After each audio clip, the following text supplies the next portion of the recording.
नमस्ते. श्री स्वामी समर्थ. मुरुडकर किचनमध्ये तुमचं सगळ्यांचं स्वागत आहे.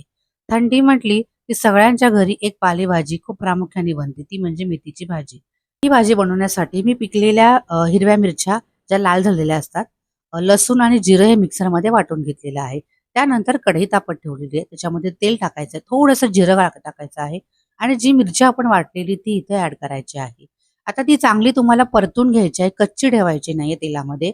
त्यानंतर मेथीची भाजी तुम्हाला इथे ॲड करायची आहे. मेथीची भाजी जर तुम्ही जास्त कलत्याने हलवली तर ती कडू होते, हे लक्षात ठेवा. त्यामुळे जस्ट फक्त वरखाली करायचं आहे. गॅस ही मध्यमच राहणार आहे, फास्ट करायची नाहीये. त्यानंतर मी इथे फक्त 5 मिनिटं, मोजून 5 मिनिटं झाकण ठेवणार आहे. जास्त झाकण ठेवलं तरी आपल्या भाजीचा कलर आहे तो बदलतो. आता मी इथे मिक्स करून घेणार आहे, कारण बऱ्यापैकी भाजी माझी शिजलेली आहे 80%. आता मी इथे चवीपुरतं मीठ घातलेलं आहे. हे सुद्धा मी वरच्यावरच जास्त कलत्याने नाही हलवणार आहे.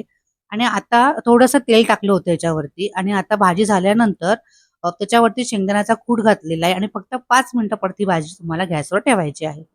त्यानंतर मस्तपैकी मी चपातीवरती माझ्या आईने दिलेली लसणाची चटणी, त्यावर मस्तपैकी तेल टाकलेलं आहे. साईडला गरम-गरम मेथीची भाजी.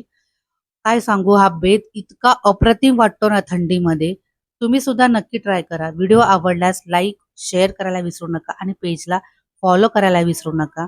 आणि कोणाकोणाला मेथीची भाजी आवडते कमेंटमध्ये सांगायला मात्र विसरू नका.